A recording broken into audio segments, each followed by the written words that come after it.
자, 생명과학 이야기. 자, 세포 여행에 대한 거, 이야기를 좀 해보도록 할게요. 어떤 얘기가 나오는지 봅시다.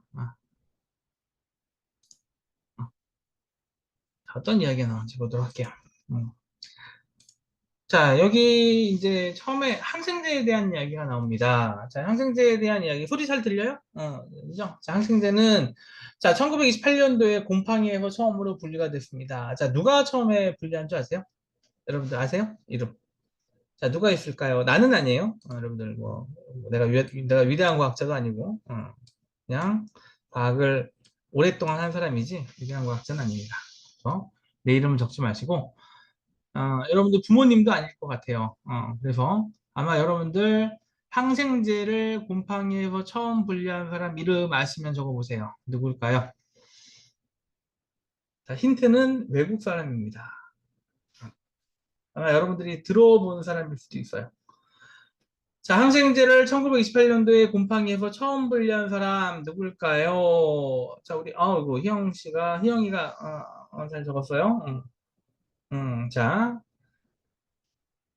이분이 알렉산더 플레밍이에요. 알렉산더 플레밍. 자, 알렉산더 플레밍은 원래 이제 항생제에 대한 연구를 하긴 했었어요. 오래 연구를 했던 사람인데 이 사람은 이제 곰팡이를 연구를 했던 건 아니고요. 원래 그 눈물이나 콧물에서 나오는 항균 물질이 있습니다.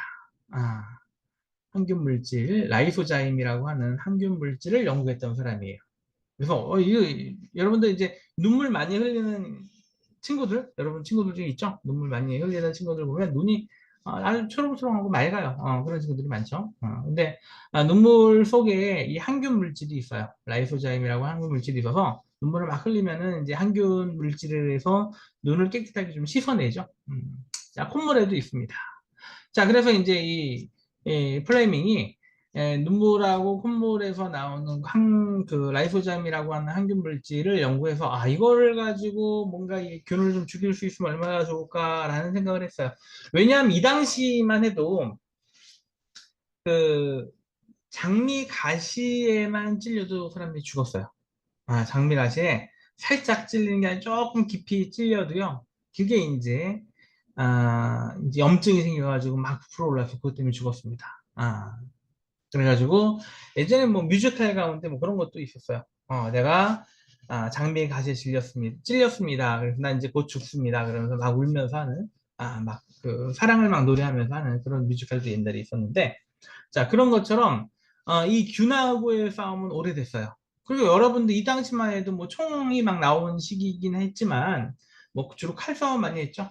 그래서 칼로 뭐 심하게 뭐 다쳐가지고 죽는 사람보다도 칼이 살짝 베이면 그것 때문에 염증이 나서 그래서 죽는 사람들이 많았어요. 그래서 시름시름 앓다가 죽거나 아니면 겨우겨우 일어나 살아나거나 하는데 주로 이 당시만 해도 균 이런 이제 세균과의 싸움은 계속됐었고요. 세균성 질환으로 인해서 많이 사람들이 죽었습니다. 자, 그런데 그래서 이제 세균을 어떻게 죽일까라고 하는 연구를 여러 학자들이 많이 했었죠.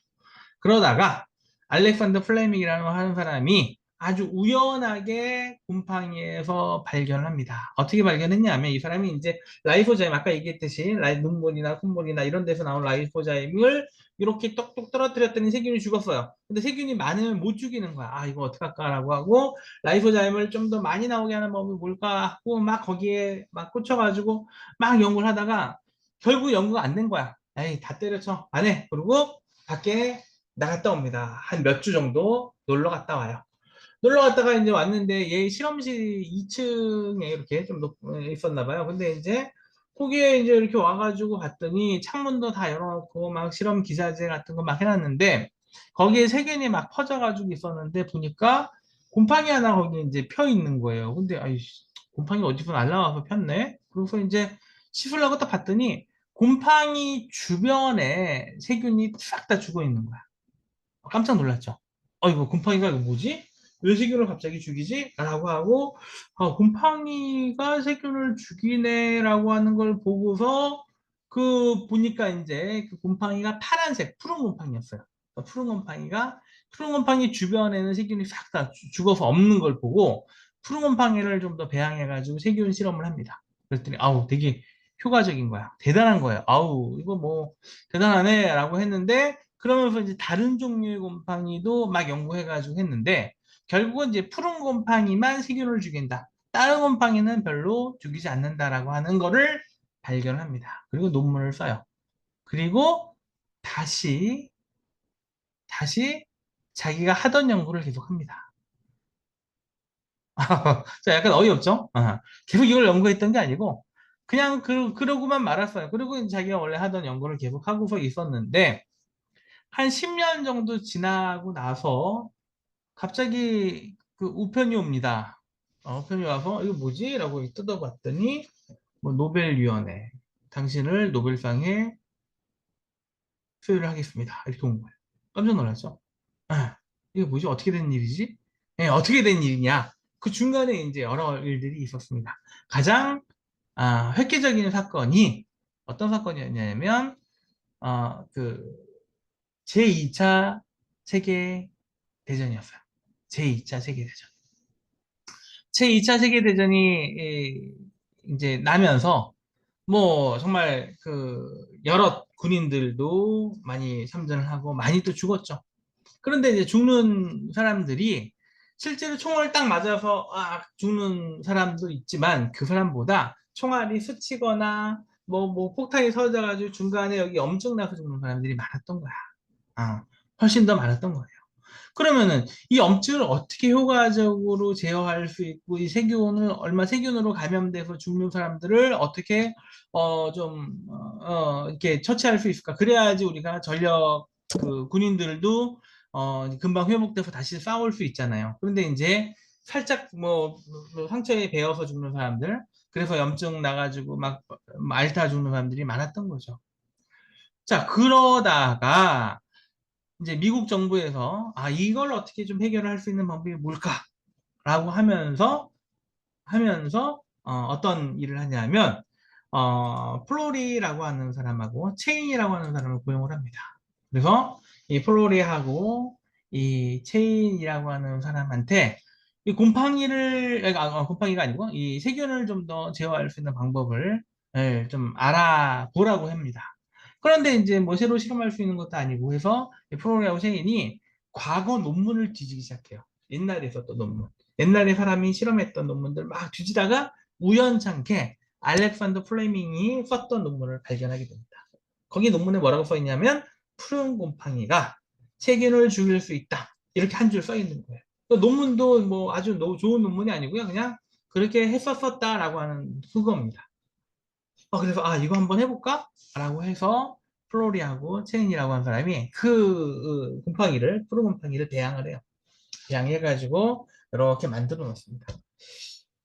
그래서 이제 프로곰팡이 배양해서 이제 그 액을 만들어 놨는데, 이걸 뭔가 효과가 있는지 알아봐야 되잖아요. 그래서 실험을 하려고 하는데, 뭐, 왔다 갔다 하니 어떻게 실험을 할 수 있을까, 뭐, 이렇게 고민을 하다가, 이 플로리가 이제 미국의 어느 뭐 작은 주택에 살았거든요. 근데 그 주택 바로 옆집에 사는 어떤 그 아줌마가 이제 이 플로리라고 하는 이분이 또 좀 되게 젠틀하게 생겼어요. 그래서 뭐 먹을 것도 좀 갖다 주고 되게 친하게 잘 지냈나 봐.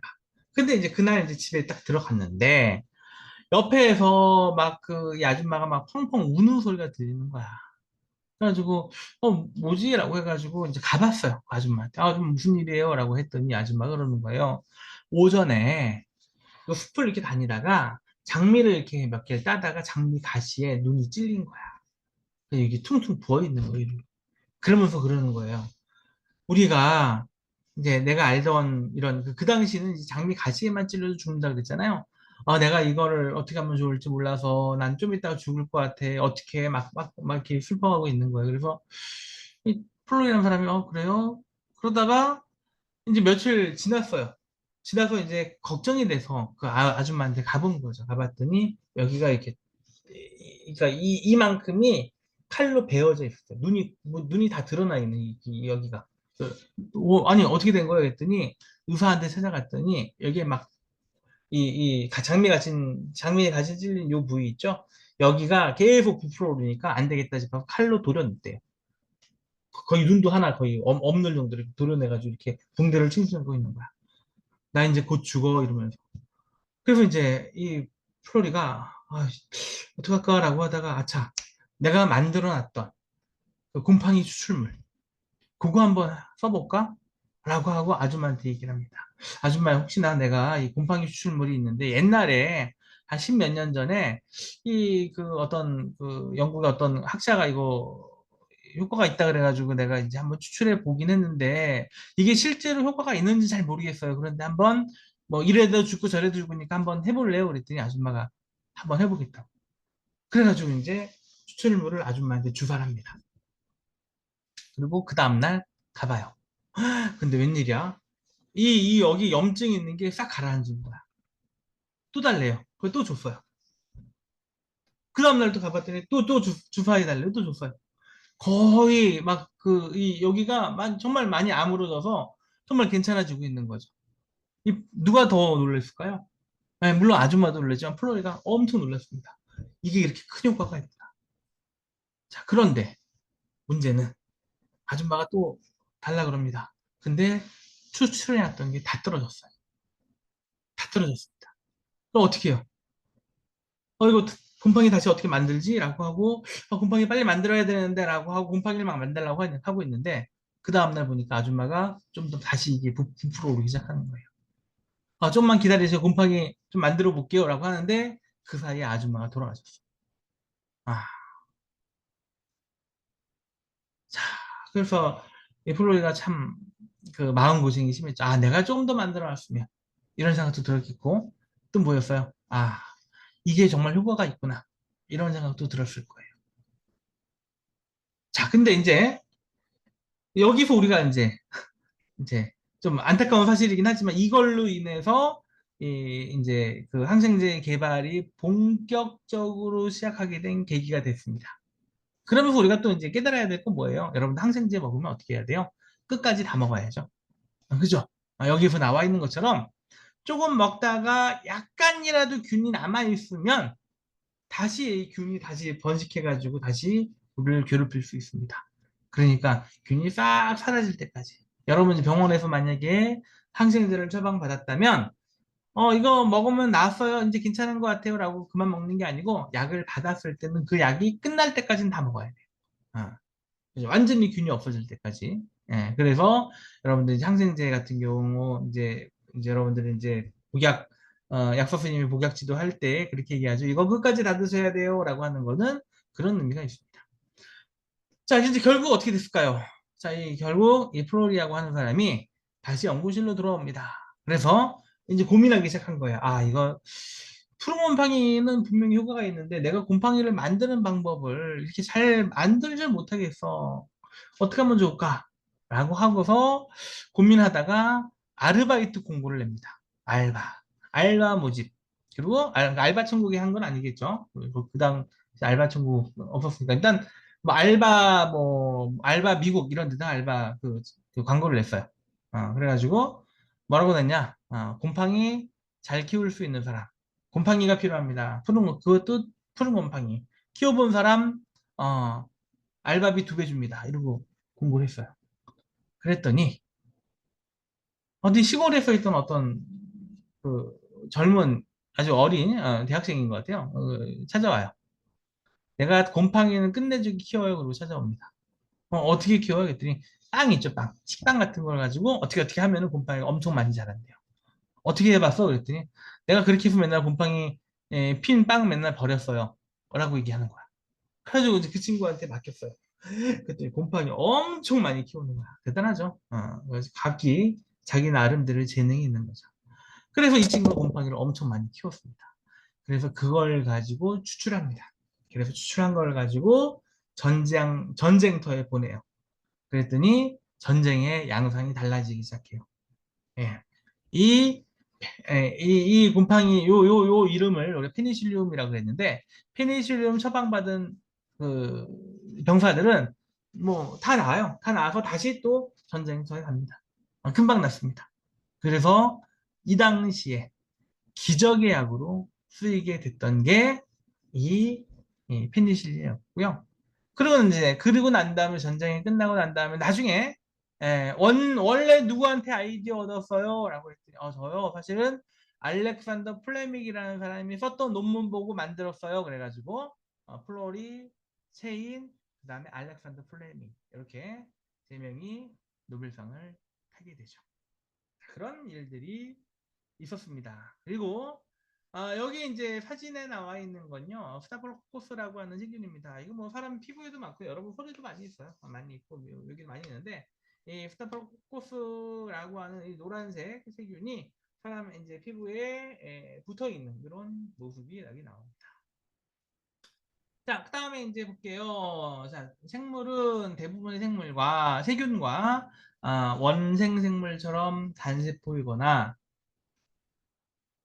식물과 동물 그리고 대부분의 곰팡이처럼 다세포이다. 자, 그럼 우리가 곰팡이는 어떤 세포다? 다세포다. 이거 알 수 있죠? 곰팡이는 다세포다.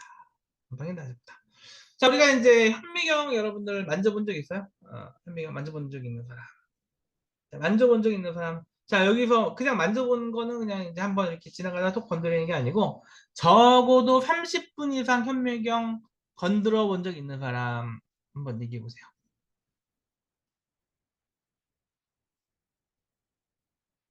없어요?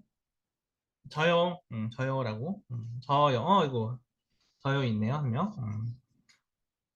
저요, 한 명밖에 없네. 그렇구나. 자, 우리 두 명, 두 명. 자, 여러분들이 만져봤던 거는 LM입니다, LM. LM.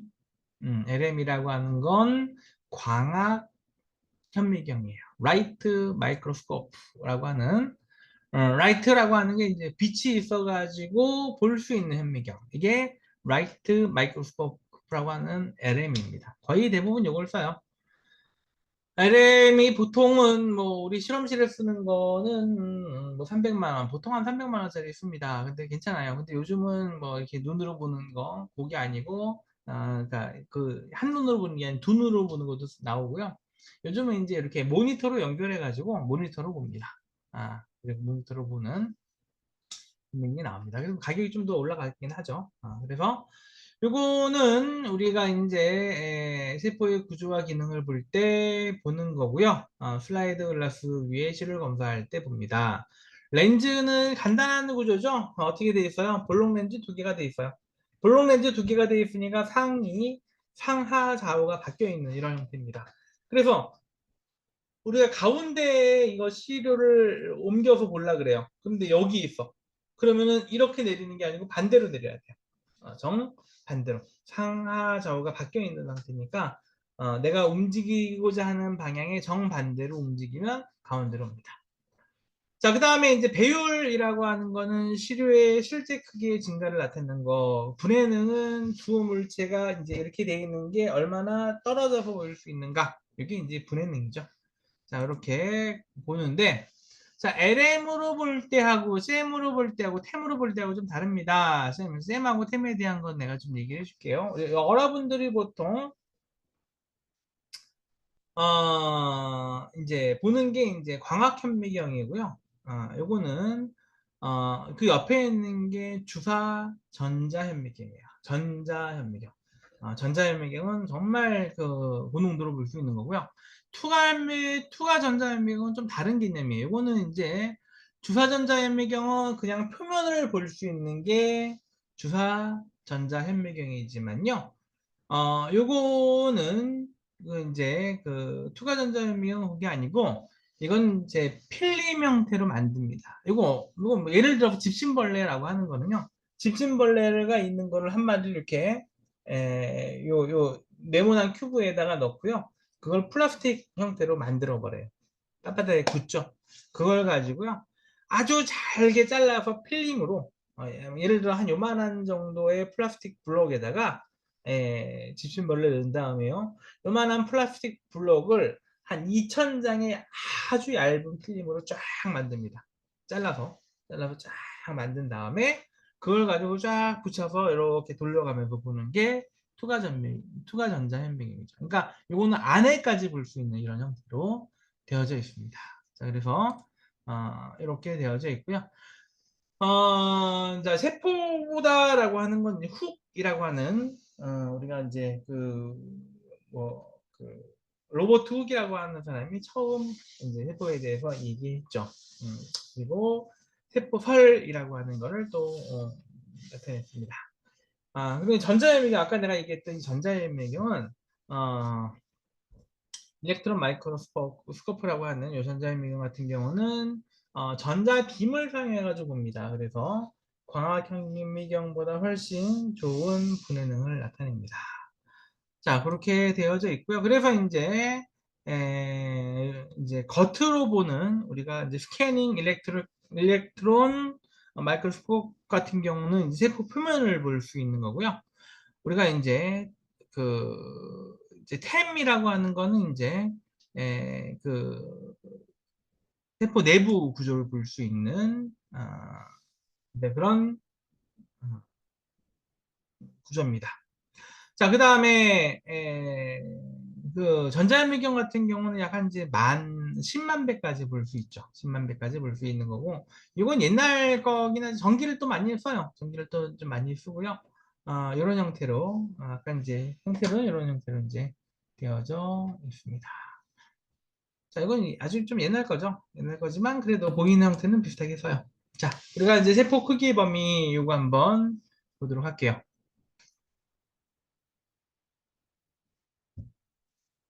자, 여기 보니까 자, 여러분들이 보시면, 여기 보시면, 미터 단위가 있죠? 자, 여기서 10의 마이너스 3승미터, 그러면 어떻게 될까요?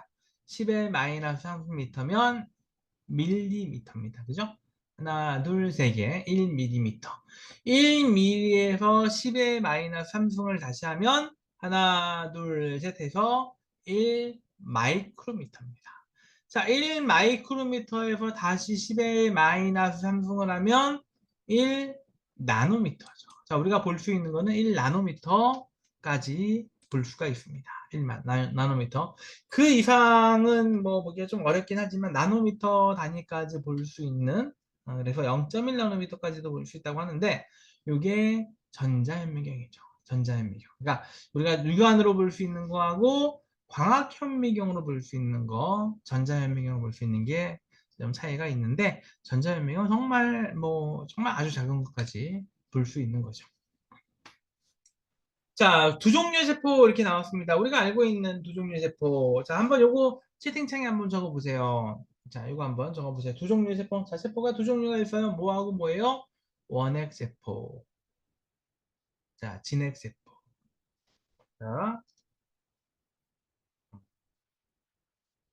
자, 원핵세포, 진핵세포. 한번 채팅창에 한번 적어보세요.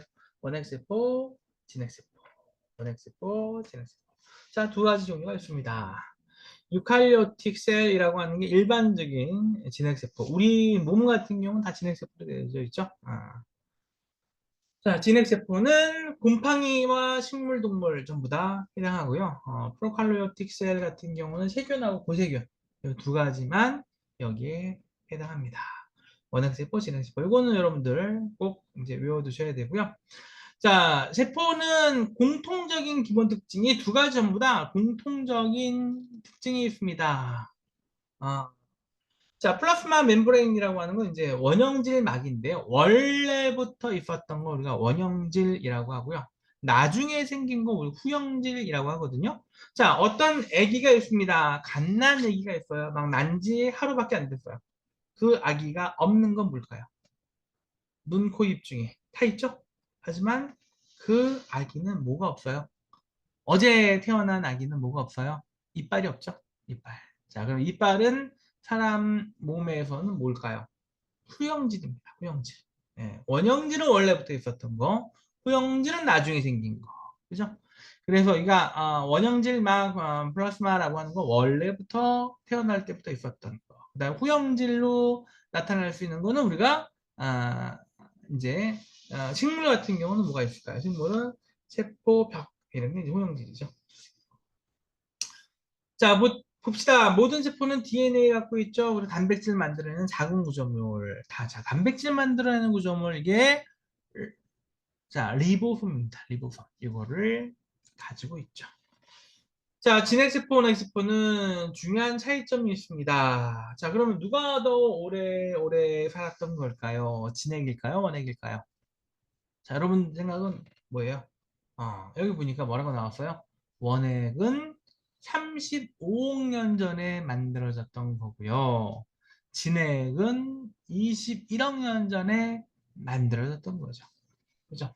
원액 생물은 35억 년 전에 만들어졌던 거고요. 진액 생물은 21억 년 전에 만들어졌던 겁니다. 이 차이점이 있고요. 자, 원핵 세포는 자, 보통 크기가 어떨까요? 일반적인 진핵보다 작아요. 작고 막으로 둘러싸인 내부 구조물이 없고 핵이 없고 세포벽이 있습니다. 자, 요 네 가지. 자, 여러분 한번 이거 이제 손으로 쓰는 것보다 채팅창에 한번 적어보는 게 낫겠다. 요 네 가지 한번 적어보세요. 자, 원핵 세포의 특징 한번 네 개 적어보세요. 첫 번째, 진핵세포보다 작다. 두 번째, 막으로 둘러싸인 내부 구조물이 없다. 세 번째, 핵이 없다. 물론 핵 안에 있는 DNA는 있는데 핵이라고 하는 이런 게 없는 거죠. 그리고 세포벽을 가진다. 이 네 가지. 원핵 세포의 특징 한번 지금 자 빨리 자 채팅창에 한번 적어보세요. 원핵 세포의 특징 네 가지.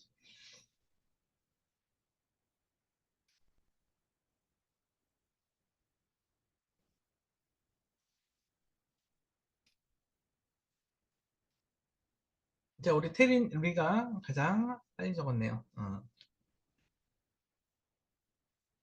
특징 빨리 한번 적어보세요. 나머지 친구들도 자 원핵 세포의 특징 네 가지 한번 적어보세요.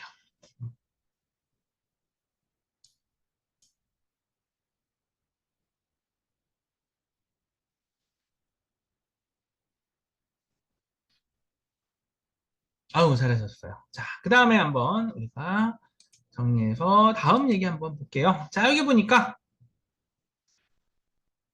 보니까 이상적인 원핵세포의 모식도라고 되어져 있네요. 이상적인 원핵세포의 모식도. 자, 지금 볼게요. 여기 보니까 원핵세포인데, 자, 꼬리가 뭐가 있는 것 같아요. 그죠? 꼬리가 있는 것 같고, 보니까 세포벽이 있고 피막이 있고 성모가 있고요. 핵양체라고 해서 DNA를 포함하는 게 있고요.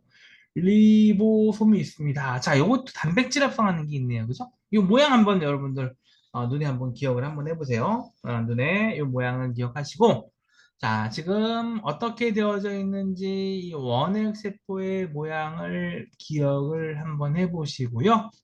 그리고 이 다음에 한번 얘기 한번 해봅시다. 자, 지금 볼게요. 자, 편모라고 되어져 있죠. 꼬리가 있는데 꼬리가 뭔가 짝짝짝짝짝 움직이면서 앞으로 나가게끔 돼 있나 봐요. 예, 꼬리가 있습니다. 이 꼬리를 편모. 그 다음에 원형질 막이 있고요. 세포 벽이 있고요. 피막, 자, 핵양체, 자, 그 다음에 리보솜이 있습니다. 자, 이렇게 지금 되어져 있다. 요거 여러분들 보시고요. 그 다음에 진핵생물 넘어가서 잠깐 보도록 할게요. 자, 원핵이 커요? 진핵이 커요? 당연한 거죠. 누가 더 커요? 진핵이 더 큽니다. 자, 우리가 세포 내 공생설을 이야기할 때 어떤 얘기했냐면, 원래 원핵밖에 없었는데, 그 중에서 조금 커다란 원핵이 진핵을 진핵세포의 기원이 됐습니다. 어떻게 기원이 됐냐면 조금 커다란 원액이 조금 작은 원액을 잡아먹었는데 이게 소화가 안 된 거야. 같이 살기 시작한 거죠. 그 안에서. 자, 이게 세포내 공생설이라고 하는 건데 자, 이 고기에 대한 이야기가 나옵니다. 자, 여기 보니까 자, 진핵세포만이 특정한 기능을 수행하는 막으로 둘러싸인 구조물. 자, 뭐예요? 막으로 둘러싸인 여러 가지 구조물. 이게 뭐예요? 세포 소기관이죠. 자, 이거를 가지고 있다는 얘기예요.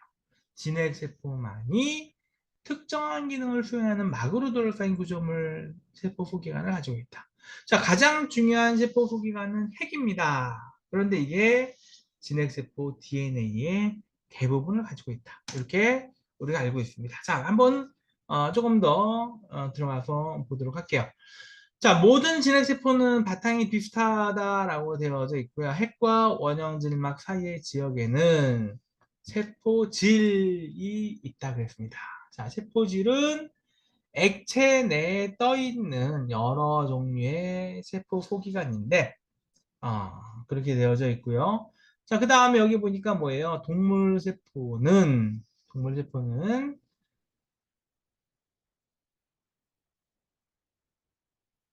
식물세포하고는 달라요. 자, 식물세포는 뭐가 있어요? 세포벽이 있죠. 자, 그 다음에 빛에너지를 화학에너지로 전하는 염록체가 있어요. 자, 한번 모양을 한번 좀 요 그림북으로 한번 보도록 해볼게요. 아이고, 안 열리네. 아이고, 이것도 안 열리네. 그러면 그림은 넘어가고 이렇게 봅시다. 이 그림으로 봅시다. 자, 지금 우리 두 가지. 위에는 동물세포고요. 밑에는 식물세포입니다. 차이점. 자, 여러분들 쭉 보시고 두 개에서 뭐는 있고 뭐는 없고의 차이점 한번 지금 채팅창에 한번 적어 보실까요? 자, 요 그림을 두 개를 보고요. 동물세포하고 식물세포의 차이점을 한번 채팅창에 한번 적어 보세요.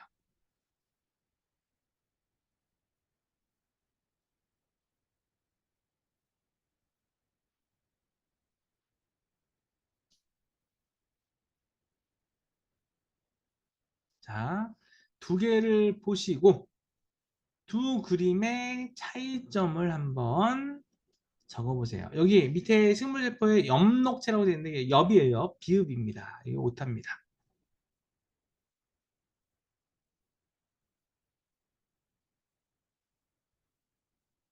자, 한번 보시고요. 여기에서 두 개의 차이점을 한번 여러분들이 적어보세요. 음. 자, 어떤 차이가 있을까요? 아주 빨리 적었네요. 예, 우리 아주 빨리 적었는데 뒤가 약간 암호를 적어놨어요, 같이. 아이고, 아이고. 자, 세포벽은 식물에 밖에 없고, 엽록체도 식물 세포밖에 없고, 중앙에포도 식물, 밖에 없어요. 네네. 맞아요. 그쵸? 잘 이야기했네요.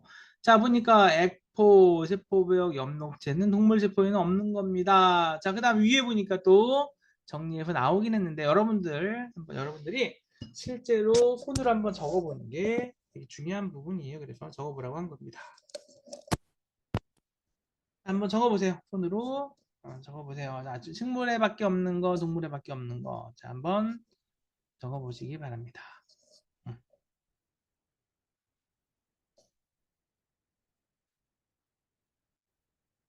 아이고, 네네, 잘했네요. 아이고, 다른 친구들도 다 잘 적어주셨어요. 자, 원형질막은 이렇게 나와 있네. 원형질막은 살아있는 세포를 무생물 환경으로부터 분리해줬다라고 나와 있고요. 데스모점, 이거 아니구나. 이거 좀 어려운 부분이에요. 데스모점, 간극연점, 밀착연점은 조금 어려운 부분이라 이거는 살짝 우리가 넘어가도록 할게요. 근데 그림만 먼저 우리가 보시고요. 이 그림을 여러분들이 한번 보기 바랍니다. 자, 원형질막의 구조예요. 여기 보니까 원형질막의 구조라고 나와 있는데 보니까 어떻게 되어 있어요? 자, 머리 부분, 자, 우리가 이건 인지질이거든요. 인지질의 이중층으로 되어져 있다. 지난번에도 얘기했었어요. 인산과 지질. 인지질의 이중층으로 되어져 있습니다. 세포는 인지질의 이중층으로 되어 있어요. 위에는 뭘로 되어 있어요? 친수성의 머리, 밑에는 소수성의 꼴입니다. 이거 인지질이 이중층으로 이렇게 서로 마주 보는 형태로, 꼬리가 서로 마주 보는 형태로 이렇게 다리가 서로 붙어 있는 이런 형태로 되어져 있네요. 이게 우리가 얘기하는 막의 인지질 이중층 이렇게 되어져 있고요. 중간중간에 뭐가 박혀 있습니다. 보니까 뭐예요? 단백질이 박혀 있죠. 단백질. 자, 이게 단백질이 바뀌어서 이게 출렁출렁 됩니다. 그래서 이걸 우리가 뭐라 그래요? 유동 모자이크 모델 이렇게 얘기하죠. 친수성의 머리가 있고요. 단백질의 친수성 부위가 박혀 있고요. 그리고 인지질 이중층이 되어 있습니다. 유동 모자이크 모델이에요. 출렁출렁출렁 이렇게 되어져 있는 이런 모양으로 되어져 있고요. 이걸 우리가 뭐라고 얘기하냐면 대부분의 막에 박혀 있는 특정 단백질 이렇게 얘기해요. 특정 단백질. 이 특정한 단백질이 인지지 이중층층에 박혀 있습니다. 자, 그래서 이 단백질이 뭐 어떤 역할을 해요? 그죠? 막의 출입을 조절합니다. 그리고 다른 기능도 또 수행할 수 있습니다. 자, 이게 단백질 층인데요. 자, 어떻게 뭘 하는지 우리가 좀 이제 볼게요. 보니까 이 단백질의 이 부분이요, 이 단백질이 채널 역할을 합니다. 채널. 채널이라고 하는 걸 뭐냐면 다른 물질이 들어올 때 이 단백질이 살짝 열어서 들어오게 하고 나가게 하고 이런 역할을 해주는 게 요 단백질이 하는 역할이죠. 자, 우리가 이제 유동 모자이크라고 하는 거는 어떤 의미냐면요. 분자들이 이제 이렇게 쭉 붙어 있는데 서로 자유롭게 막 이동해요. 그냥 떠 있는 형태죠. 그래서 유동이라는 말을 씁니다. 자, 그래서 이제 그 단백질이 빙산처럼 떠다닌다. 그래서 모자이크라는 단어를 사용했다라고 나와 있는데 실제로 그렇게 살짝살짝 움직임 되어져 있습니다. 자, 여기 볼게요. 세균에서는 원형질 막에 구멍을 낸다. 이렇게 표현했는데 구멍을 내므로써 사람의 면역세포를 무력화하는 PSM이라는 단백질을 사용한다. 아, 의문. MRSA 감염에서도 PSM이 어떤 역할을 하는가? 자, MRSA 감염에도 PSM이 어떤 역할을 하는가? 이거 잘 이제 몰라서 아마 얘기한 것 같은데, 자, 가설. 자, 가설은, 자, 이제 뭐라고 나왔냐면, PSM의 생산 능력이 결여된 MRSA 세균은 정상 MRSA 균주보다 덜 치명적일 것이다. 자, 이거는 이제 무슨 얘기인지 우리가 한번 보도록 할게요. 이건 이제 MRSA가 그럼 뭔지 뭘까요? 이건 이제 MRSA는 메티실린 내성 황생 포도당 부균이라고 하는 그런 거 약자입니다. 그러니까 메티실린 레지스턴트 스타필로코커스 아우루스라고 하는 거의 약자가 MRS예요. 그러니까는 주로 우리가 보통 어떤 거냐면 우리가 이제 요즘 얘기하는 것 중에서는 항생제 내성균이죠. 항생제 내성을 갖고 있는 거예요. 자, 보통 예를 들어서 항생제 내성균이라고 하는 거는 어떤 의미냐면 우리가 이제 요즘 가장 좀 이제 문제가 되는 게 항생제 오남용에 대한 부분이 문제가 되잖아요. 항생제를 많이 먹어요. 근데 아까 얘기한 것처럼 항생제를 끝까지 다 먹으면, 그러니까 항생제를 끝까지 먹으면 좋은데 끝까지 먹지 않고 나 이제 나았어 그러고 중간에 안 먹어버려요. 그럼 우리 몸에 살아있는 이런 이제 아직 살아있었던 이런 균들이 이 항생제에 대해서 내성을 가지게 되는 거예요. 이제 내가 이한테 이렇게 이제 내성을 가질 수 있게끔 능력을 갖추도록 합니다. 그러면 그 다음부터는 동일한 항생제를 먹어도 우리 몸에서 어떤 약발이 닿지 못해요. 자, 그래서 그런 부분에 대한 이야기인데, 자, 그림으로 표현하면 이렇게 됩니다. 메티실린 레지스턴트 스타필로코커스 아우루스라고 하는 어,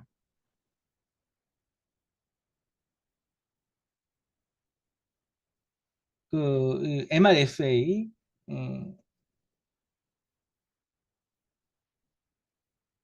그 이제 세균인데요. 사람의 면역세포 원형질막에 구멍을 낸다라고 되어져 있어요. 그 구멍이 딱 터지면서 안에 내용물을 잃게 되는 거죠. 자, 그래서 이제 요거에 대한 실험을 우리가 이제 했습니다. 그래서 연구자들이 7마리의 생쥐에는 정상 MRSA 균주를 넣고요. 어, 그 다음에 8마리 생쥐에는 PSM을 생산하지 못하는 MRSA 균주를 감염을 했어요.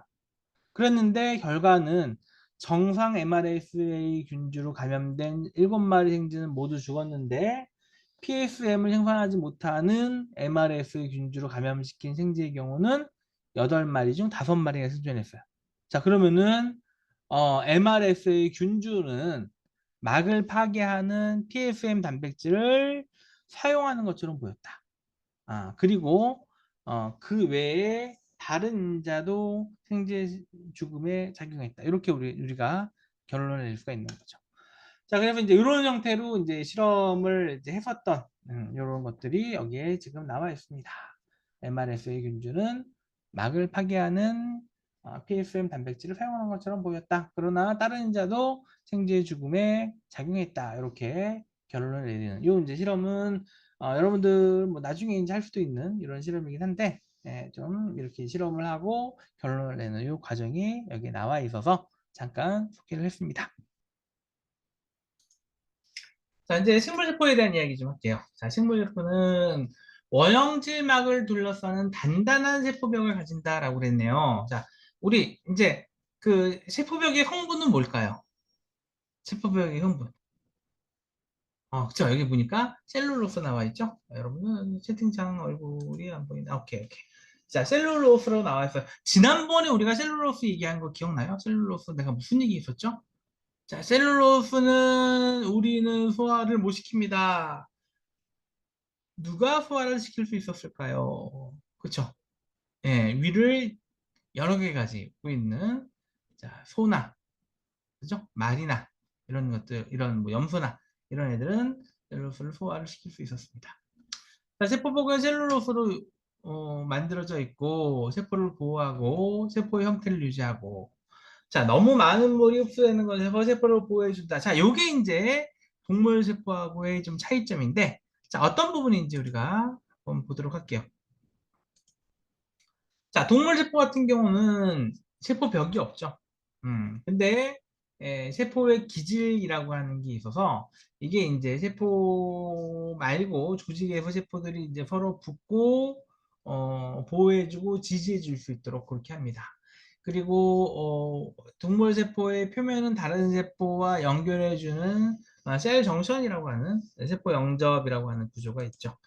자, 그 다음에 이 핵이라고 하는 거는 세포의 뭐 CEO의 아주 뭐 중요한 부분입니다. 그래서 이 핵에 있는 DNA가 이거 어떻게 해야 돼요? 어떻게 해야 돼요? 어떻게 해야 돼요? 나는 어떻게 이제 움직일 거예요? 어떻게 살 거예요? 라고 하는 거를 여기에서 저장하고 대부분의 일들을 수행하고 있습니다. 그게 이제 핵에 대한 이야기고요.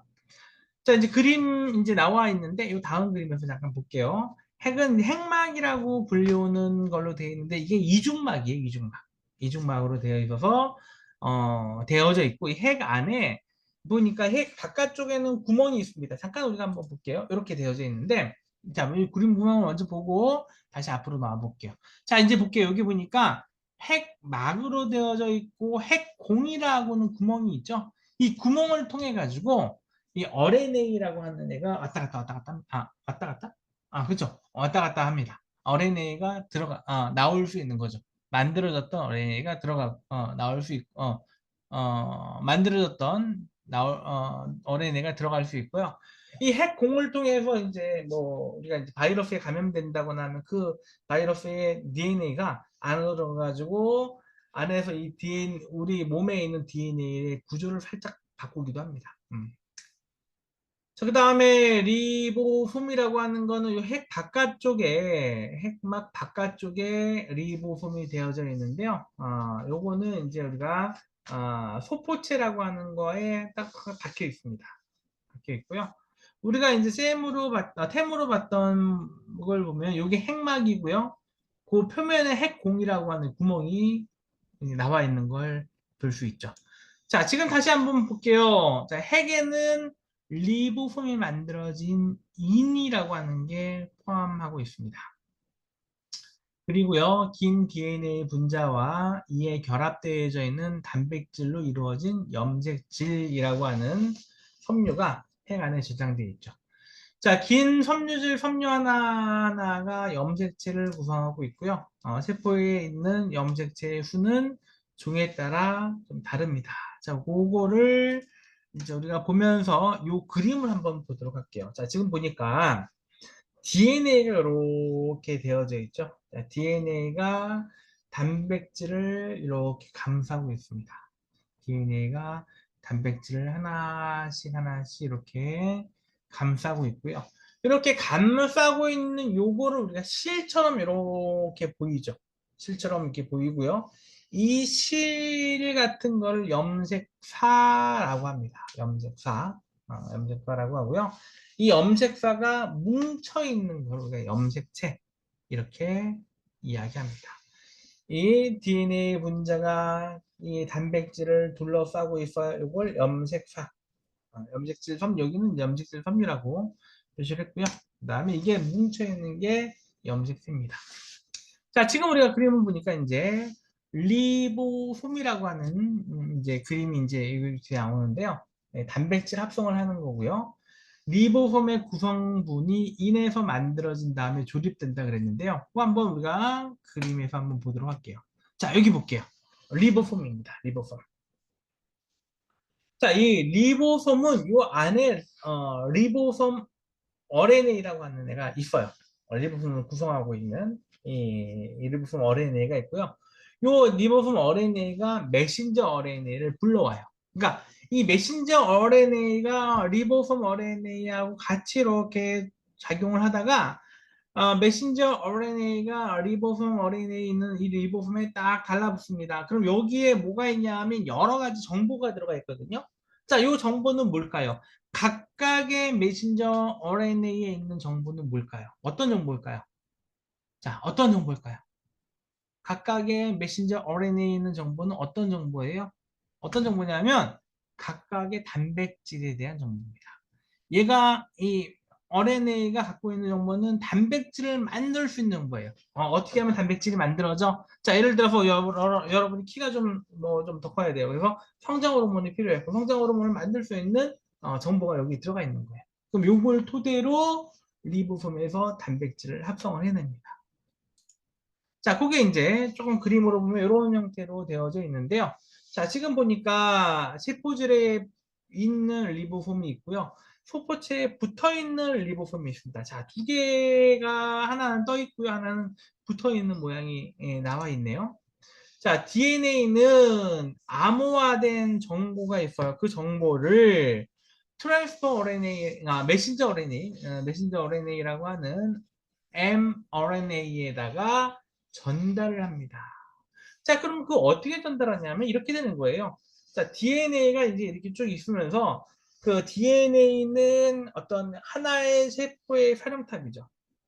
사령탑입니다. 이 DNA가 자, 내가 하나의 세포를 이렇게 어떻게 구성할까라고 이제 가지고 있다가 지금 이 세포 안에 뭐가 특정 단백질이 부족하네. 그러면 단백질을 만들어내야 되겠다라고 합니다. 그러면 이제 DNA가 살짝 열려서요.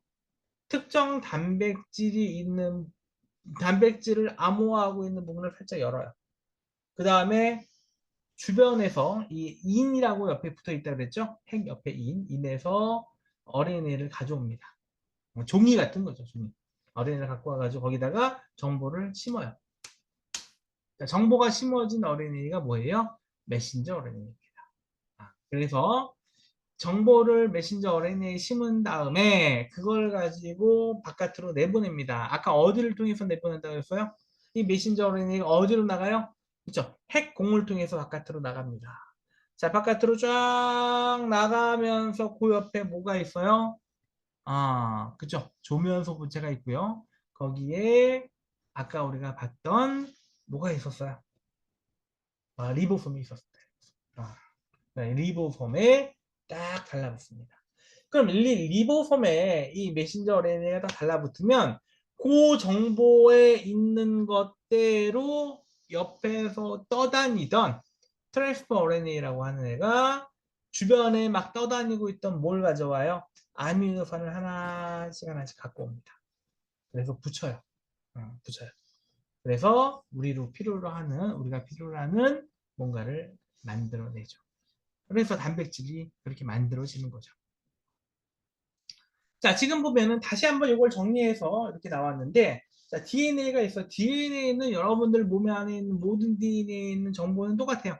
똑같은 DNA가 여러분들이 있어요. 그런데 이 DNA가 여러분 몸 안에 있는 DNA가 특정 물질을 만들어야 되겠다라고 생각을 딱 하면 그 특정 물질을 암호화하고 있는 부분이 살짝 열립니다.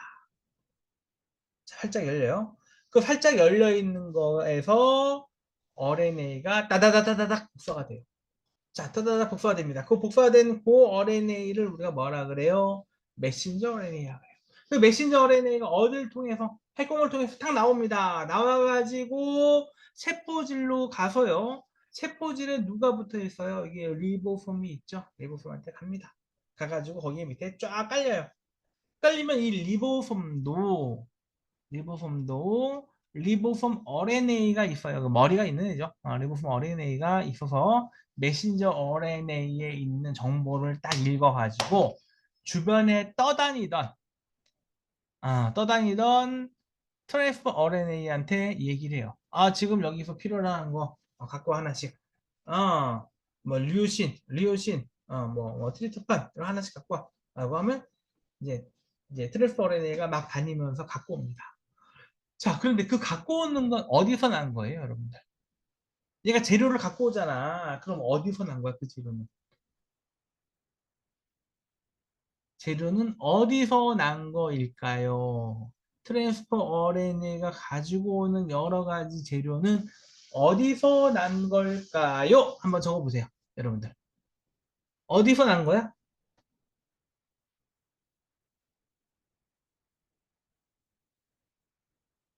어디서 난 거예요? 어디서 만들어진 거야?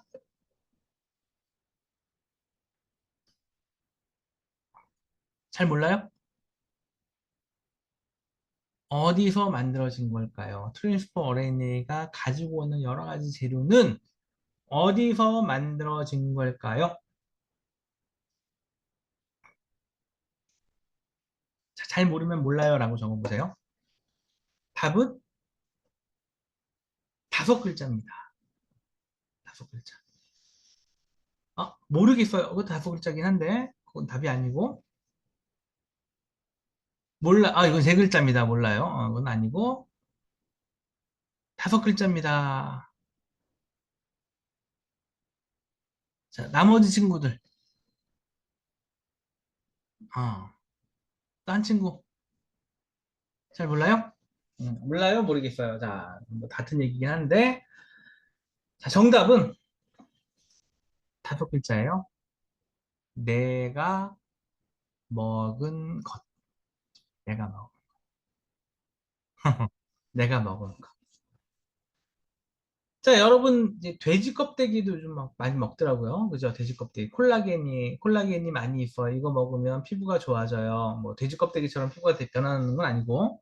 근데 이제 피부가 좋아져요. 그리고 콜라겐을 먹습니다. 많이 먹어요. 자, 그럼 먹은 게 먹자마자 내 피부가 돼지처럼 바뀌는 게 아니고, 그걸 먹으면 거기에 있는 특정한 아미노산이 우리가 흡수를 한 다음에 각 세포에 배부를 합니다. 각 세포가 특정 우리가 먹었던 그 특정 아미노산, 특정 단백질이 분해가 되는 게 아미노산이잖아요. 특정 단백질 우리가 먹었단 말이에요. 우리가 고기를, 특정 단백질을 먹었어요. 특정 단백질이 몸 안에서 분해가 돼요. 그럼 분해가 된 게 뭐예요? 특정 아미노산이란 말이야. 특정 아미노산이 우리 몸에 흡수가 되는 거야. 어떻게? 각각의 세포한테. 그럼 세포가 흡수를 해갖고 있다가 우리 몸에서 필요로 하는 뭔가의 물질이 있으면 그거에 재료를 쓰는 거죠. 재료로. 그 여러분들이 단백질 같은 경우 골고루 먹어두는 게 좋죠. 왜냐하면 우리 몸에서 단백질을 합성해야 되는데 그 재료는 여러분들이 먹은 거 가지고 재료를 쓸 거란 말이죠. 그렇죠? 그렇게 사용을 합니다. 그래서 이제 보면은 DNA가 있고요. DNA가 열려요. 열려서 그 열린 부분을 RNA가 복사를 해요. 복사한 애가 누구예요? 메신저 RNA. 자, 복사가 되면 얘가 쭉 내려와서 어디로 내려와요? 어디로 내려와요? 핵공을 통해서 내려오고요. 내려와서 어디에 달라붙어요? 리보솜에 달라붙고요. 리보솜에 달라붙으면 리보솜에 있는 RNA가 주변에 있는 누구를 부를까요? 트랜스퍼 RNA를 불러서 너 여기에 있는 재료 하나씩 가져와 라고 합니다. 그러면은 재료를 하나씩 하나씩 갖고 오죠. 네. 자, 재료를 가져와서 여기에 붙입니다. 그러면 그게 단백질이 되는 거죠. 그렇게 단백질이 만들어진다. 그렇게 여러분들이 이해하시면 되고요. 자, 세포에는 내막계를 이루고 있는 많은 세포기관들이 서로 연결되어 있다. 이들은 직접적으로 또는 막 단편의 전달을 통해 연결되어져 있다. 자, 소포체는 세포에서 중요한 생산설비인데, 자, 소포체는 조면소포체하고 활명소포체가 있다 그랬죠. 한번 볼게요. 자, 보니까, 자, 조면소포체, 활명소포체 두 개의 차이점. 자, 아마 우리가 수업 시간에 아마 얘기하고 여러분 영상에도 내가 보내드렸던 영상에도 나왔던 것 같은데, 자, 여기 보니까 조면소포체, 활명소포체의 차이점 한번 적어보세요. 차이점. 자, 조면소포체와 활면소포체의 차이점. 자, 어떤 차이가 있어요? 어떤 차이가 있어요? 한번 적어보세요. 여러분들. 보니까 조면소포체와 활면소포체의 차이점은 어떤 차이가 있습니다. 그림을 보니까 알겠어요. 그죠? 어떤 차이가 있을까요?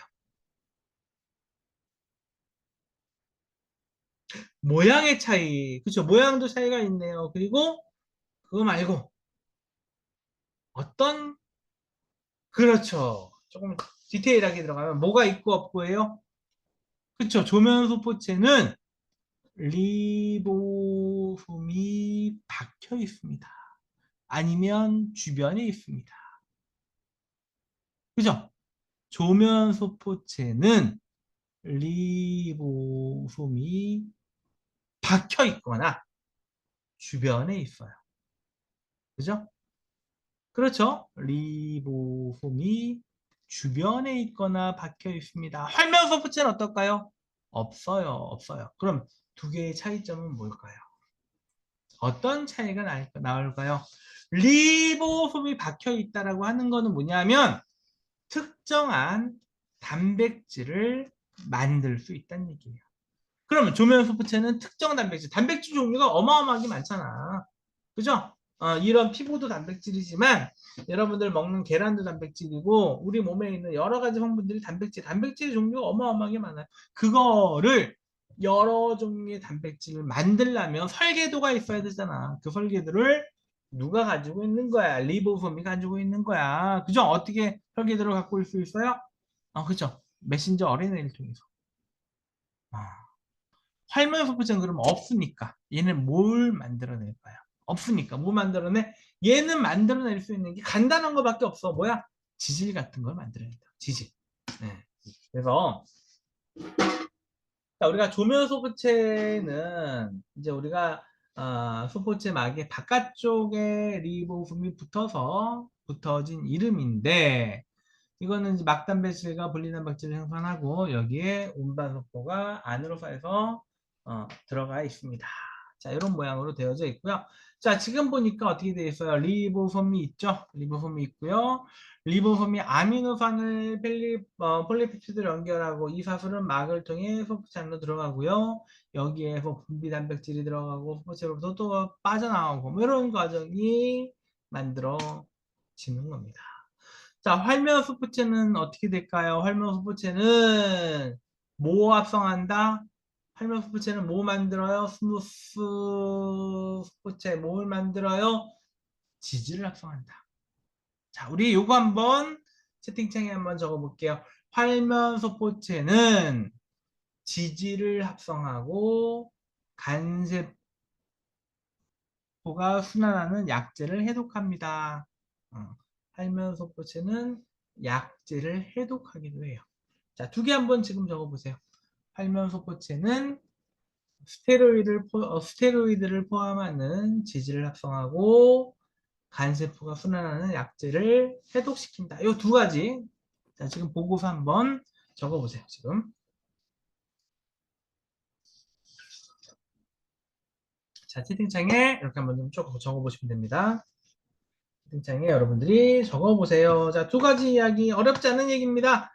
하지만 중요한 얘기예요. 그래서 두 가지 한번 적어보세요.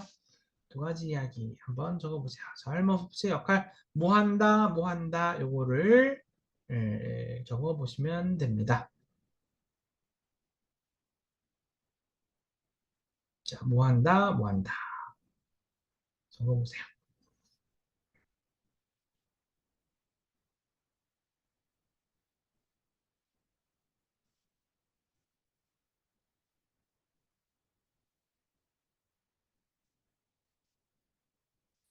자, 두 가지 중요한 이야기 적어보시기 바랍니다.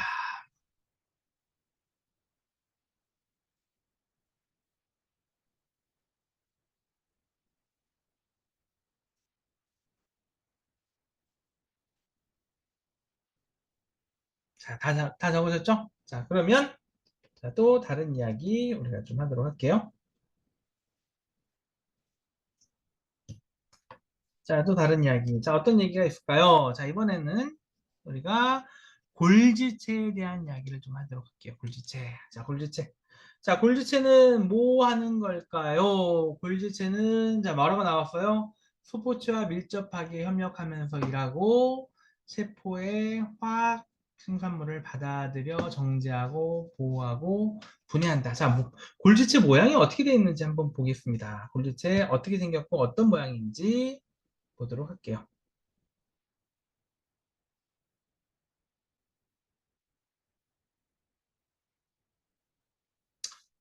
유클레나 이것도 그림이 지금 넘어갑시다. 이것도 넘어가는데 우리 요 그림을 봅시다. 자, 이게 이제 지금 골지체예요. 골지체. 골지체. 자, 지금 보니까 어떻게 돼 있어요? 자, 여기 밑에 보니까 새롭게 생성적인 세포가 돼 있고 약간 뭐 뭐처럼 생겼어요? 뭐 그죠? 약간 좀 뭐 이렇게 그 약간 그쵸? 좀 이게 생겼죠? 이게 뭐 표현하긴 그렇지만 이렇게 생겼습니다. 이게 얘가 지금 옆으로 나와 있는 모양. 요 옆에 볼게요. 자, 소포체에서 운반해온 운반 소포체가 골르체에 들어오면 여기에서 쭉 움직이면서 원형질 막으로 갑니다. 이 골지체는 우리가 다른 말로 우체통 같은 그런 역할을 합니다. 우체통. 아, 여기서 보내거나 받거나 하는 그런 역할을 하는 게 골지체예요. 자, 그 다음에 또 하나 나와 있는 거, 라이소좀이 나와 있습니다. 라이소좀. 자, 라이소좀은, 자, 동물세포에서 볼 수 있는 소화효소를 지닌 주머니입니다. 자, 그래서 라이소좀 안에 있는 효소는 다음과 같은 고분자를 분해할 수 있다 그래요. 자, 어떤 고분자예요? 단백질, 다당류, 지방, 핵산 요거를 분해하는 거죠. 자, 그러니까 라이소좀은요 사실은 몸 안에 들어와 있는 세균도 나쁜 세균도 얘가 분해할 수 있어요. 대단한 뭐 그런 능력을 가지고 있습니다. 자, 라이소좀은 여러 유형의 소화 기능을 가지는데 이제 라이소좀이라고 하는 리소좀은 많은 세포가 식포라고 불리우는 작은 세포질 주머니 안에 영양분을 영양분을 집어 삼킵니다. 이들 식포는 영양분을 분해하는 효소에 노출하기 위해 리소좀과 융합되어져 있고요. 융합되어져 있고요. 그 다음에 소화 과정에서 생긴 아미노산과 작은 분자들이 리소좀을 떠나서 세포 영양분으로 쓰이게 됩니다. 그러니까 이제 리소좀이라고 하는 거는 파괴하고 손상된 세균도 파괴하고 세포 후기관도 분해하는 그런 역할을 하고 있는 게 이제 리소좀이에요. 자, 이거 어떻게 얘가 하는지 두 가지 기능에서 한번 그림에서 한번 볼게요. 자, 원형질 막이 있습니다. 자, 여기 어떤 뭐 이상한 게 여기 들어와요. 그죠? 어떤 음식물 무이라고 하는데 이렇게 이상한 게 딱 들어옵니다. 들어오면은 얘가 이제 그 다음에 어떻게 할까요? 들어오면은 자, 소화효소라고 하는 걸로 똘똘 이렇게 싸죠? 싸고 난 다음 여기에서 소화효소가 들어가면서 여기를 소화를 시킵니다. 자, 그래서 이거를 분해하고 없애는 거예요. 자, 옆에 있는 거 볼게요. 옆에 있는 거 어떤 거예요? 리소좀이 있는데 손상된 세포 소기관이 있어요. 자, 손상된 세포 소기관이 있으면 이걸 가지고 쭉 옆으로 가서 이 손상된 세포 소기관에 있는 소포를 같이 이렇게 융합을 해요. 그리고 이거를 분해를 시킵니다. 자, 그래서 이제 그림으로 보니까 이게 융합하는 과정이 그림이 나와 있네요. 그죠? 융합하는 거. 어떻게 융합하는지 나와 있고. 자, 그래서 융합해서 지금 어떻게 하는 거예요? 이걸 가지고 같이 붙어 있는데 이 안에는 뭐가 있어요? 리소좀 안에는 뭐가 있어요? 소화효소가 있죠. 그래서 이거를 융합해서 분해합니다.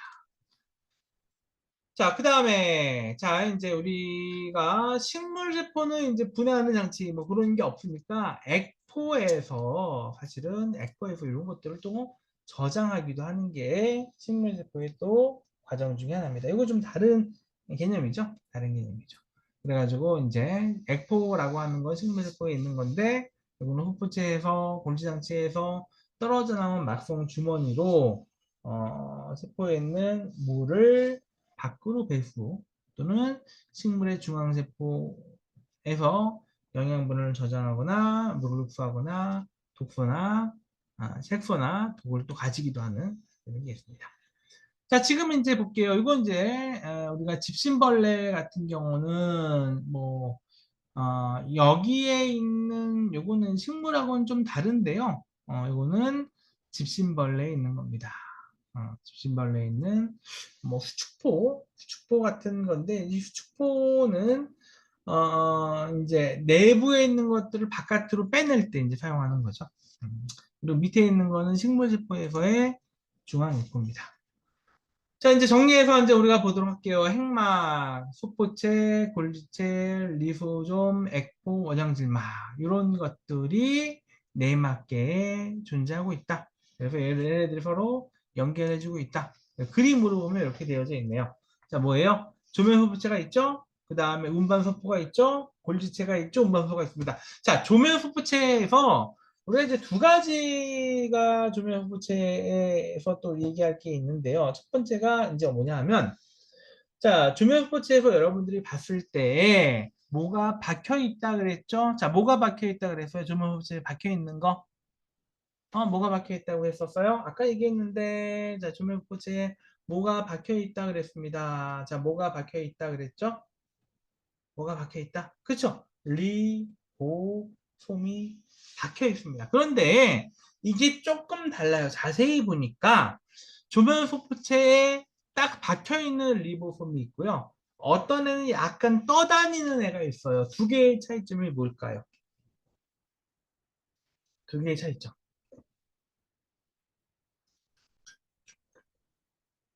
자, 떠다니는 조면 소프체에서 떠다니는 리보솜하고 박혀 있는 리보솜의 차이점이 뭘까요?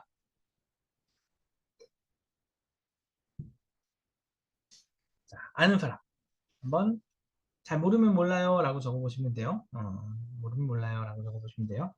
자, 박혀있는 거하고 떠다니는 거의 차이점.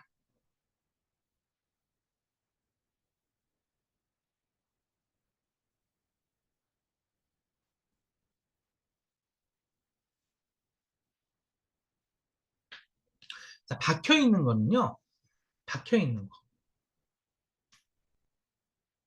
하는 역할은 확실하지 않은 것 같아요. 자, 리보솜이 하는 역할. 리보솜은 단백질 합성한다 그랬습니다. 어떤 단백질? 자, 어디에서 오는 단백질?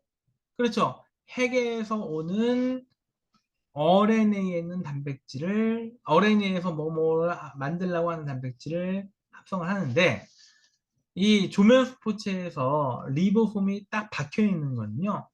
여러분들 뭐하고 똑같냐면 자기 가게를 가지고 이제 생산하는 그런 공장 같은 거고요. 떠다니는 거는 리아카에서 장사하는 것 같아요. 아마 여러분들 뭔가에 해외 수출한다라고 하면 리아카에서 팔고 있는 거 뭐 여러분들 뭐 그 리아카에서 이렇게 어떤 아저씨가 이렇게 팔고 있는 뭐 떡볶이라든지 아니면 뭐 순대라든지 이런 것들 아니면은 뭐 이렇게 뭐 아이스 이렇게 뭐 해가지고 만들어 뭐 이제 슬러시라든지 이런 것들은 해외 수출이 되면 안 돼요. 리아카에서 만들어서 해외 수출이 안 되죠. 어. 적어도 바깥에 수출한다면 자기 가게가 있고 자기 공장이 있고 이런 데 수출할 수 있죠. 자, 그거하고 마찬가지로 이 조면 소프체 사이에서 떠다니는 거는요, 내수용입니다. 내수용. 내수용이라고 하는 게 뭐냐면, 내 세포 안에서만 사용하는 것들은 뭐 떠다니는 거에서 만들어요. 그런데 바깥쪽으로 내보내는 거, 내보내는 단백질은 어디에서 만드냐면, 조면 소프체에 박혀 있는 거에서 만들어요. 딱 박혀 있는 거에서 수출용을 만듭니다. 그럼 박혀 있는 거에서 만들었던 거는 어디를 통해서 움직여요? 골지를 통해서 움직여서 운반소포로 해서 바깥으로 나가죠. 그렇죠? 이렇게 나갑니다. 이런 차이가 있다. 여러분들 이렇게 보시면 됩니다. 자, 세포는 생명의 일을 수행하기 위해서 계속적인 에너지 공급이 필요하다. 이렇게 되어져 있고요. 대부분의 생물은 광합성에 의해서 공급되는 에너지로 유지가 됩니다. 자, 광합성은 뭐예요? 태양의 빛 에너지를 당의 화학 에너지로 바꾸는 게 광합성이죠. 그 다음에 엽록체는 광합성을 수행하는 세포 소기관입니다. 자, 엽록체는 중요한 세 부분을 가지고 있습니다. 첫 번째는 두 막 사이의 공간, 그리고 엽록체 안에 진한 용액으로 채워진 스트로마, 그리고 광 에너지를 흡수하고 이것을 화학 에너지로 전환하는 구조물인 그라나, 이게 있습니다. 자, 이제 하나씩 이제 우리가 보면서 이야기하도록 할게요. 자, 요게 이제 엽록체예요. 요 모양이. 요 엽록체, 요 모양이 엽록체입니다. 자, 어떻게 되어져 있어요, 엽록체가? 자, 동그란 거 안에 녹색인 부분이 이렇게 하나씩 하나씩 되어져 있죠. 자, 요거 그림 한번 볼게요. 여기 있는 녹색 요 한 장, 요 동전처럼 되어 있는 요 한 장을 틸라코이드라고 합니다. 한번 적어 볼까요? 틸라코이드, 틸라코이드, 틸라코이드, 틸라코이드. 포이드가 아니라 틸라코이드. 이 틸라코이드가 쌓여있는 거, 한 장, 두 장, 세 장, 네 장, 다섯, 여섯 장이 쌓여있는 거, 이걸 그라나라고 합니다. 그라나. 한번 그라나 적어볼까요? 그라나. 자, 그 다음에 빈 공간이 우리가 막에서 있는 빈 공간을 스트로마라고 해요. 스트로마. 자, 요 얘기는 내가 한번 해줄게요. 자, 요거 이제 어떻게 들어가냐면, 그 햇빛에서 빛이 오죠. 이 빛 에너지를 제일 먼저 받아들이는 게 여기 그라나하고 틸라코이드입니다. 틸라코이드가 빛 에너지를 딱 받아요. 자, 빛 에너지는 뭐 여기까지 얘기해 봅시다. 자, 빛은 크게 세 가지의 빛으로 되어져 있어요. RGB, 레드, 그린, 블루입니다. 그 중에서 식물이 흡수하는 빛은 어떤 빛일까요? 자, 레드, 그린, 블루 중에서 식물은 어떤 빛을 흡수할까요? 어떤 빛을 흡수할까요? 식물은 레드, 그린, 블루 중에서 어떤 빛을 흡수할까요? 식물이 필요로 하는 빛은 어떤 빛일까요? 자, 전부 다라고 생각하는 분은 전부 다라고 적으시면 되고, 특정한 빛이 필요로 합니다 라고 하면 특정한 빛의 이름을 적으시면 됩니다. 한번 적어보세요. 식물이 필요로 하는 빛은 어떤 빛일까요? 식물이 필요로 하는 빛, 어떤 빛이에요? 식물이 필요로 하는 빛, 어떤 빛일까요? 자, 특정 빛 알고 계시면 특정 빛을 한번 적어보세요. 식물이 필요로 하는 빛, 그라나, 그라나, 어떤 빛이에요? 파란색.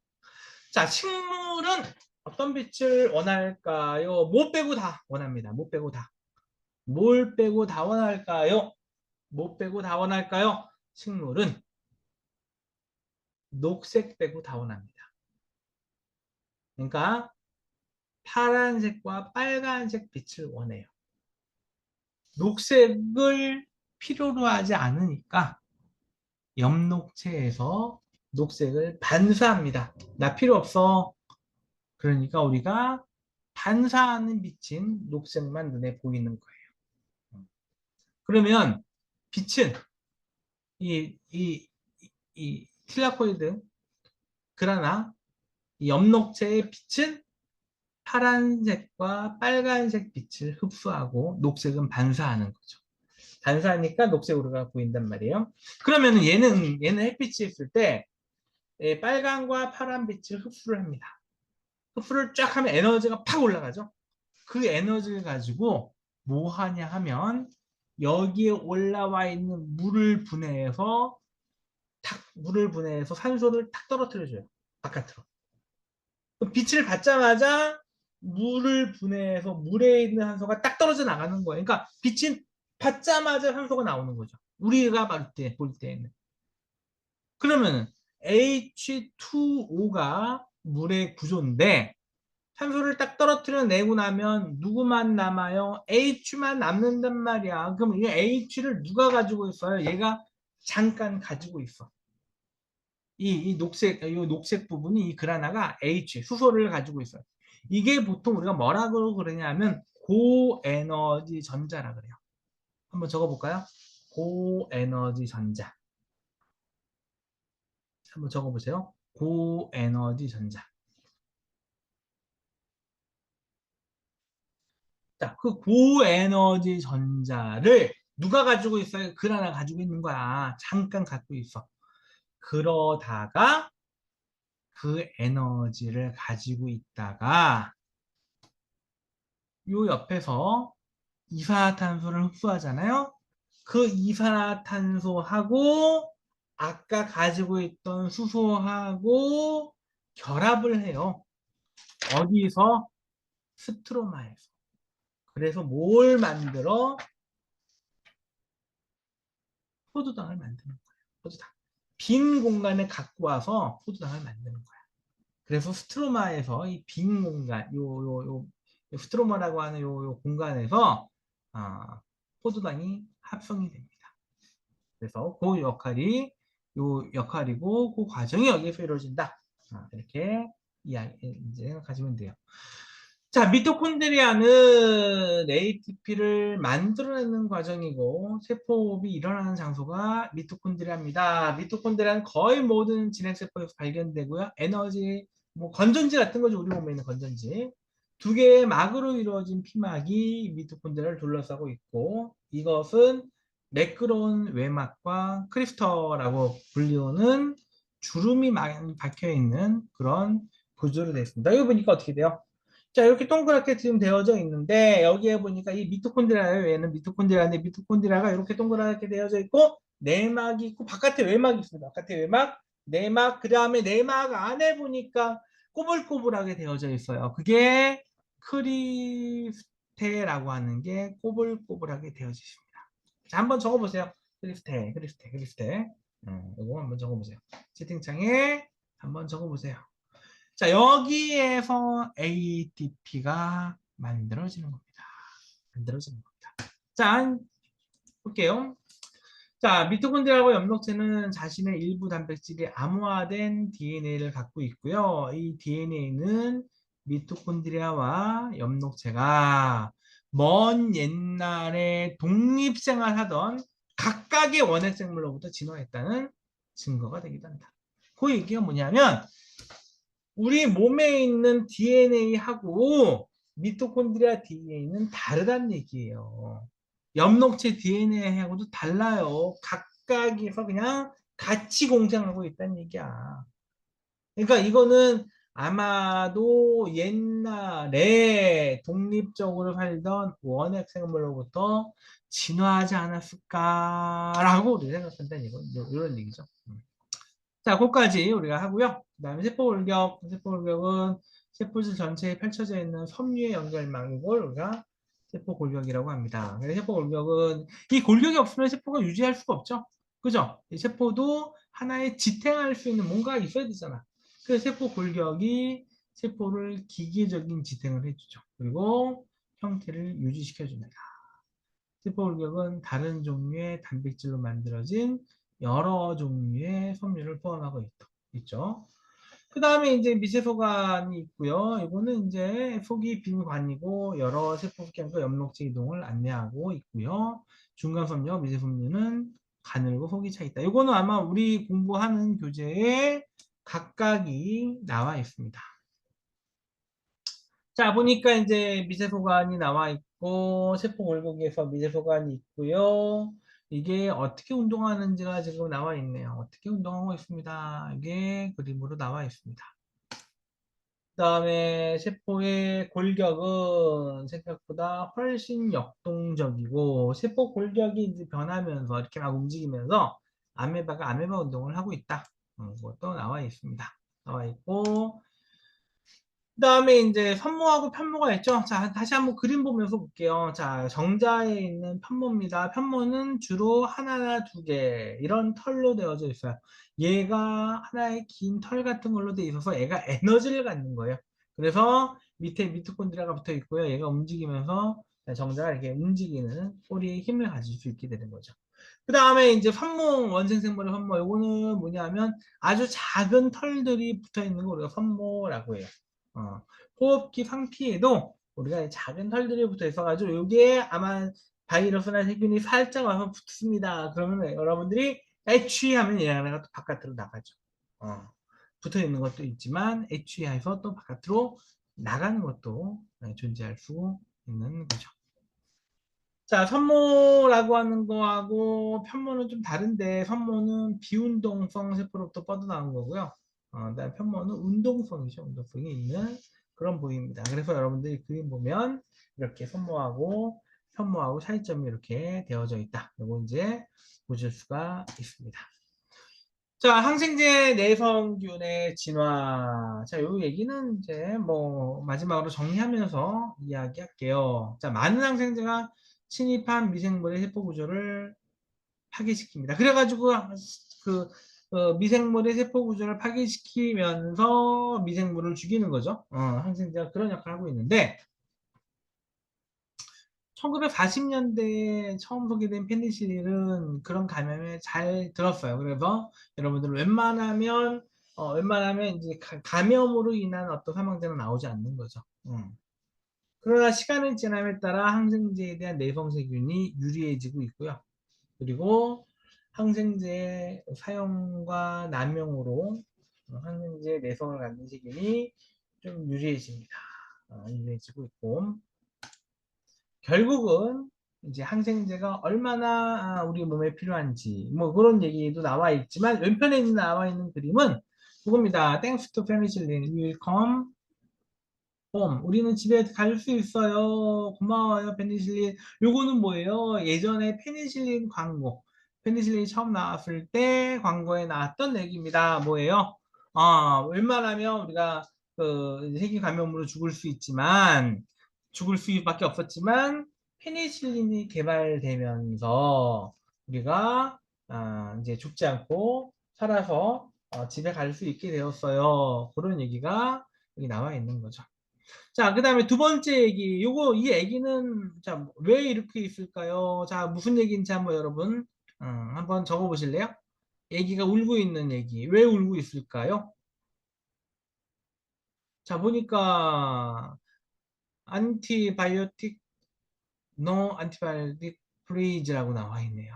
왜 울고 있을까요? 자, 이거 무슨 의미인지 아세요? 자, 무슨 의미인지 아시는 분 한번 적어 보세요. 무슨 의미일까요? 이 얘기가 울고 있는데, 코가 뭐 킁킁거리고 콧물도 흘리고 재채기 하고 있는 애인데요. 왜 울고 있을까요? 자, 항생제 쓰지 마세요. 무슨 의미예요? 이거. 애기가 울고 있는 거 무슨 의미인지 한번 적어보세요. 왜 울고 있을까요?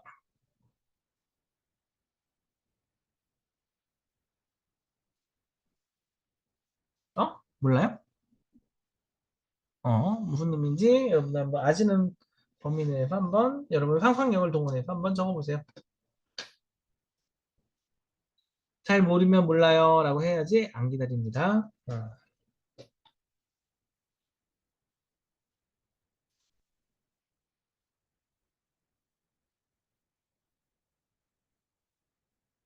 자, 요거는 항생제 내성균이 계속 나오니까, 과거에는 항생제가 우리 몸을 살리는 기적의 약이었지만, 지금은 항생제를 너무 많이 써가지고, 내성을 가지고 있어요. 그래가지고, 주의해서 치료하세요. 라고 하는 의미입니다. 주의해서 치료하세요. 음. 항생제가 정답이 아닙니다. 그래가지고 항생제는 바이러스하고는 싸우지 않습니다. 그래가지고 충분한 휴식이 있으면 나을 수가 있는 게 감기예요. 그래서 막 항생제 처음부터 먹이지 마세요. 그런 얘기가 여기 나와 있죠. 어. 자, 그 얘기가 밑에 나와 있습니다. 자, 여기까지. 자, 우리는 오늘 수업은 여기까지 하도록 하겠습니다.